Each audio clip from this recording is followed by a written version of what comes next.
Hey guys and girls, it's Nathan Birch here from the B.Invested headquarters, and today I want to talk about buying a home versus buying an investment property, what to look out for from buying each, and what's the difference between doing so. Is there a right, is there a wrong, etc. So yeah, getting straight into it. When buying a principal place of residence, a lot of people, some of the things that are mainly surrounding the don'ts of what to do, a lot of people get emotionally attached to the actual property and go, oh, I must have this property, it's got the right kitchen for me, it's got the right garage for me, or whatever. Yeah, so a lot of people get emotionally attached to it and go, I must have it because it's in the kids' school area, or I want to have a house to live in before I buy an investment property. What we need to look at and differentiate between them, there's no right or wrong, because at the end of the day, I look at your position. You need to be trying to achieve your own personal goals. You need to be focusing on what it is that's going to make you and your family life better. Is it buying that house to live in, or is it buying the investment property?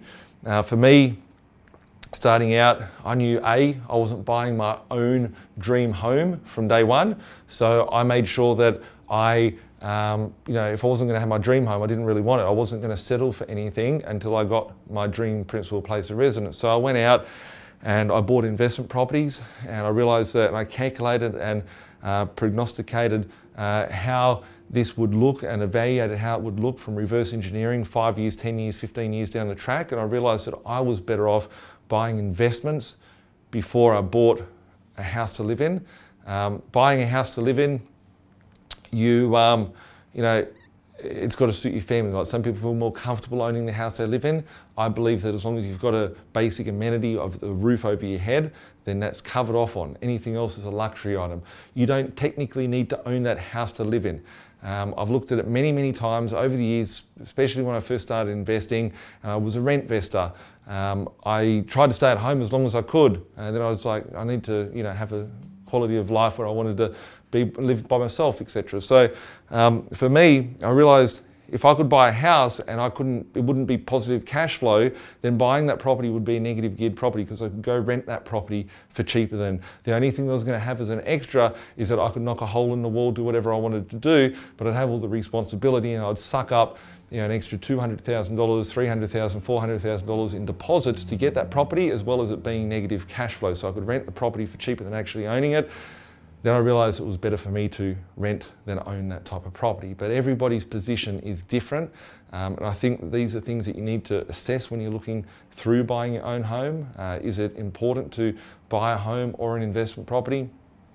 Buying that home first and then using the equity. If you buy it savvy, you can use the equity in that home to buy some investment property. So I've seen a lot of clients that we've worked with which have bought their principal place of residence 5 years ago. They've got equity in the property. When they come to me, it's like, okay, well, you've got a good solid base here now in order to build a property portfolio, because you can pull out a little bit of equity, and that helps you with your early stage seed investment of capital to build the investment portfolio. Personally, I'm a big fan of numbers. I treat my home life like a business. I treat my investing like a business. I treat my business like a business. And it's important to understand the financials and the numbers and add them all up to see what works best for you in your own personal position. But generally, especially here in Sydney or in Melbourne, it's cheaper to rent than it is to buy. And to build an investment property portfolio, because I look at the aspect of the return and the actual wealth that I'm holding. So if I can have $2 million worth of assets, or $700,000 as a principal place of residence, what if we fast forward 10 years down the track and let's assume that they both double? You could hold $2 million worth of property and see that go to $4 million, but they're only investment properties. Or you could see the $700,000 property go to $1.4 million. Would you rather make $2 million or $700,000? Sure, living in the principal place might make you feel better, but is it the best financial thing to be doing? Not everyone should be buying a principal place of residence. Not everyone should be investing. It's important to be able to work out, are you in a position to do it? Is it going to work out best for you to be able to do it? Obviously not giving you any financial advice.